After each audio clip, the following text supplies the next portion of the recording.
A WNBA lockout is on the horizon. The WNBA players have rejected the first CBA offer. The WNBA is heading towards a lockout. Work stoppage is probably the most correct way to describe it. The CBA negotiation that's going on, players have rejected it. It would be so on brand for the WNBA to gain momentum and then go into a lockout, killing their sport. The WNBA players just rejected what they're calling an insulting CBA offer. I think we can focus on our players in the union. We got a proposal from the league, which was honestly a slap in the face. And now a lockout is staring the league in the face. Breanna Stewart's furious Satu Sabali says it's a slap in the face, and yet somehow the one player who saved this league, Caitlyn Clark, still isn't in the room. Caitlyn Clark is the one bringing all the media attention. Caitlyn Clark is the one bringing all the young guys to the WNBA, people who are wanting to watch and tune into all these games. All the fans want to be just like Caitlyn. If you stand with Caitlyn and think she deserves a seat at the table, drop a 100% for Caitlyn in the comments right now, because this is getting serious. There is some version of animosity based upon the love that Caitlyn Clark is receiving by everybody else. In reality, she is the best thing that's ever happened to this league. Caitlyn Clark is must-see TV. The first offer from the WNBA owners dropped, and players wasted no time tearing it apart. The WNBA players have rejected the first CBA offer. And of course, they got to get fly at the mouth over it. Satu Sabali didn't sugarcoat it. She went public and called the league's proposal a slap in the face. Satu Sabali, a WNBA player representative, told the media and said it was a slap in the face. The WNBA sent a proposal to the union, and it was, quote, a slap in the face. That exact phrase spread like wildfire across the internet. This wasn't just about money, it was about respect, and the players made that clear. Breanna Stewart, one of the most respected figures in the league and a vocal players' union rep, echoed the same frustration. In her own words, she said she was absolutely frustrated and that the league just ignored everything we said. Breanna Stewart, CBA negotiations. She ended up stating absolutely frustrated. Anytime you go back and forth, you're not expecting to hear that yes on the first proposal, but you're expecting to have a conversation. They kind of just ignored everything we said. That line says it all. There's a growing feeling that the league is just going through the motions without actually listening to the athletes who built the game. And it's not just the stars speaking out. Sophie Cunningham and Sydney Colson, both members of the Indiana Fever, read out a prepared statement on national TV before their game against the Las Vegas Aces. They said, as the league grows, it's time for the CBA to reflect our true value. The WNBA is negotiating for larger salaries, shares of league revenue, and improved conditions. As the league grows, it's time for the CBA to reflect our true value. We're fighting for a fair share of the business we built. It was bold, direct, and impossible to ignore. Here's why this matters. The current CBA expires at the end of the season, and most players knew this storm was coming. That's why several top names, like Stewart, Kelsey Mitchell, and others, signed only one-year contracts. They didn't want to get trapped in a long-term deal under old terms. They knew something better was coming, but now, the first offer from ownership wasn't better. It was worse. To make things worse, while all this is happening, the league is busy expanding to new cities like Philly and Detroit, launching new franchises and making big promises about the future. Meanwhile, the players already on the court are saying, hey, how about fixing what's broken right now first? Let's focus on the teams that have everything set up right now, Sabali said. That's why the frustration is boiling over. You've got a league trying to grow, but the foundation is still cracked. And Caitlyn Clark, she's not even in the room, despite being the reason this league has a seat at the negotiating table in the first place. There's one player that's not in those CBA negotiations. That's not just strange, it's dangerous. Because this isn't just a bad offer, it's a signal. The league's most influential players believe they're being sidelined. And when you mix disrespect with silence, you get a powder keg, and it just exploded. There's only one player in the league worth that kind of money. And honestly, she's probably worth $10 million a year. The truth behind the CBA rejection goes deeper than just egos and emotions. It's about money, leverage, and timing. Players don't have any leverage. And right now, the timing couldn't be worse for the players, because while they're demanding better pay and conditions, the league is quietly drowning in red ink. Let's talk numbers. The WNBA lost $50 million last year and is expected to lose between $70 to $80 million this year. The league lost $50 million last year, and it's going to lose probably close to $70, $80 million this year. These aren't projections. These are losses already baked into the books. They're living off the subsidies of the National Basketball Association. They're living off of Steph Curry and LeBron James and Michael Jordan and Kobe and all the legacies. And it's not a fluke. The league has lost an average of $10 million per year since its founding. The league has never turned a profit, ever. With many franchises still running at a deficit. That includes iconic teams like the LA Sparks and Connecticut Sun, who are struggling to keep up with the investment demands of a rapidly evolving league. So when players walk into CBA negotiations asking for more, charter flights, better facilities, larger salaries, look, they're going to get a salary bump. WNBA players has been negotiating a CBA agreement. The owners aren't just rejecting them out of greed. They're looking at years of financial bleeding, and many of them believe a lockout might actually save them money compared to running another full season. And that's the real problem. Owners don't fear a shutdown. In fact, some would prefer it. Unless an owner plans to sell their team this year, they actually lose less money by canceling the season than by playing through another financially brutal year. These owners lose less money by the season not going ahead.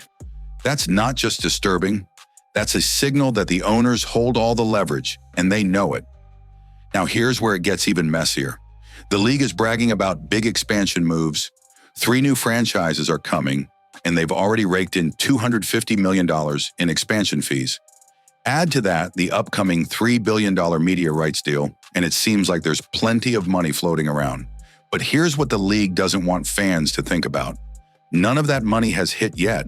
Caitlyn Clark in the locker room saying, "We got more money for this." The TV money hasn't kicked in. The expansion cash is tied up in building new facilities and front offices. So while the headlines look promising, the day-to-day reality is still grim. Even worse, adding new teams dilutes the current revenue pool.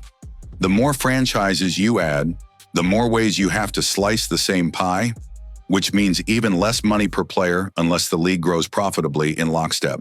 And right now it's not. You've got players fighting for raises from $70,000 to $90,000, while others, If the average player believes they're about to make like $1.5 million a year, then shut the league down. mostly on media hype teams like the Indiana Fever, are already clearing 7 figures through endorsements and bonuses. That brings us to the elephant in the room, Caitlyn Clark. Her arrival exponentially boosted league growth, and everyone knows it. The growth has been absolutely exponential due to one player and one player only, Caitlyn Clark. This league, it has been absolutely exponential due to one player and one player only, and that's Caitlyn Clark. Without her, league-wide viewership dropped 55%. That's not a coincidence. That's cause and effect. League-wide viewership being down 50%, 55% with Caitlyn Clark gone, is not good. And yet somehow the one athlete who flipped the business model of the WNBA overnight is being left completely out of the CBA talks. How does that make sense? Clark has already used her influence to try to help the league. She's pushed for spot bonuses for other players. She's made every media appearance imaginable. She's brought in record merchandise sales, boosted attendance. We get more for the Commissioner's Cup than you do if you're a WNBA champion. That makes no sense. And made teams like the Fever national headlines overnight. But when she asked for bonus structures, the league said no. Caitlyn was asking for spot bonuses and they said no. Caitlyn spent a year, it seemed, trying to be liked by these players. When she tried to negotiate better terms on behalf of other players, nothing happened. So now you have a situation where the player who saved the league is isolated, disrespected, and likely watching all of this with one eyebrow raised. And let's be honest, if she walked away tomorrow, the WNBA's financial momentum would collapse in a week. The owners know it. The fans know it. The media knows it. But instead of giving her a seat at the table, they're playing politics. And it's going to backfire. Because here's the truth no one in the WNBA front office wants to say out loud. Caitlyn Clark has more leverage than the players' union and the owners combined. Her presence isn't just a marketing asset. It's the only reason this new media rights deal is even on the table. Caitlyn's got to be in the room. She's a reason for the league to even be in position to make these asks. They're getting this new media rights deal because of her. Caitlyn Clark. Without her, those network execs don't even pick up the phone. And yet here we are, a league on the verge of its most profitable era, alienating the one person responsible for that turnaround. Meanwhile, the rest of the players are caught in a system where their earnings don't match their output, and their voices are being drowned out by spreadsheets and boardroom silence. This isn't just a bad negotiation, it's a warning sign.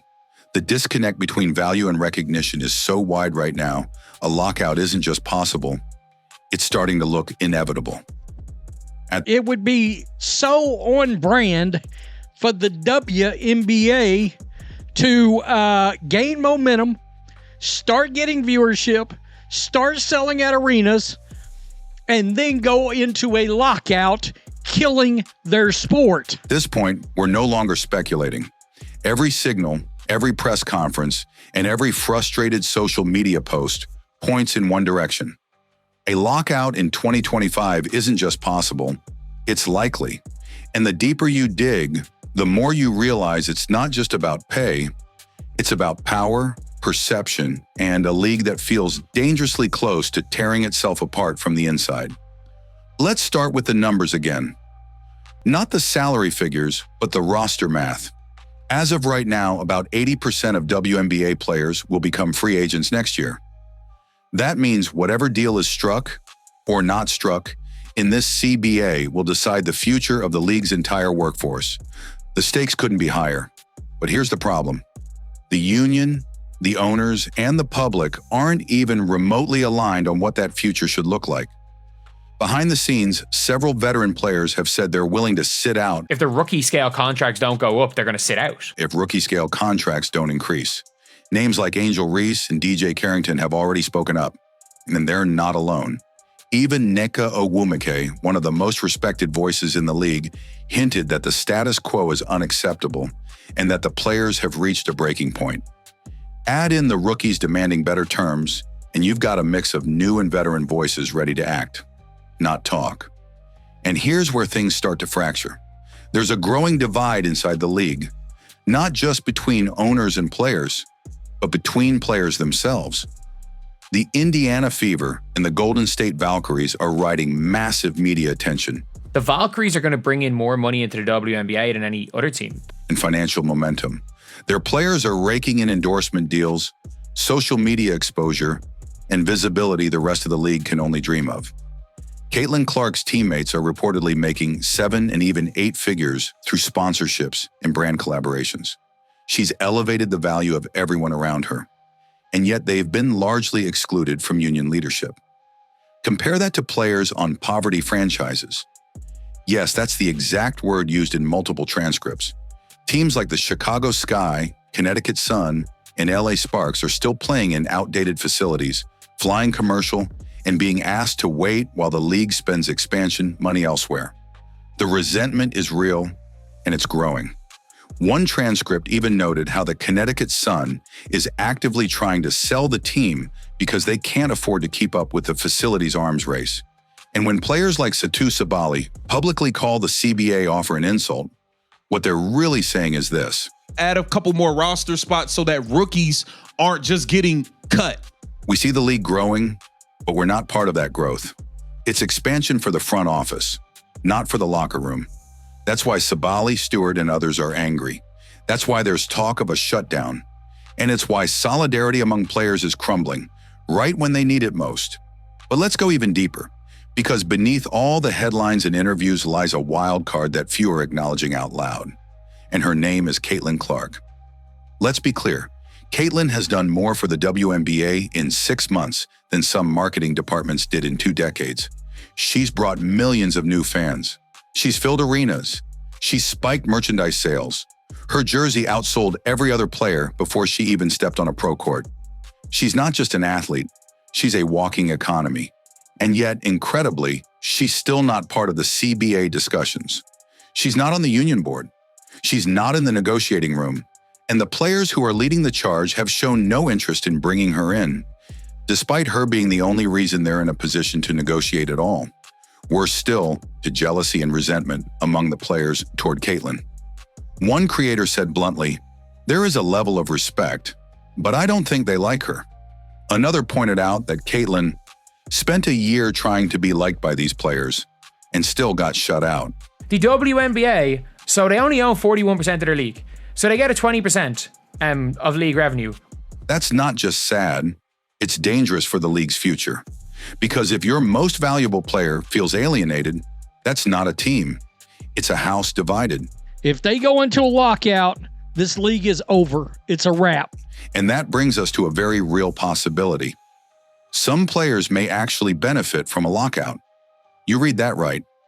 Many of the union leaders pushing for a work stoppage also have equity stakes in Unrivaled, the upstart league created by players for players. Now think about what happens if the 2025 WNBA season is canceled. The vast majority of people on the WNBA are part of Unrivaled, where they own Unrivaled. And I think there is a non-zero chance they're thinking in their heads, if we get this season cancelled. Suddenly, Caitlyn Clark, with no league to play in, becomes a free agent in the market of exposure. And if she were to play in Unrivaled, that league would explode overnight. Brand deals, sponsors, viewership, everything would follow her. The players who own pieces of Unrivaled could triple their investment. One transcript even said it outright. If Caitlyn Clark joins Unrivaled, they make more money from that than their WNBA salaries.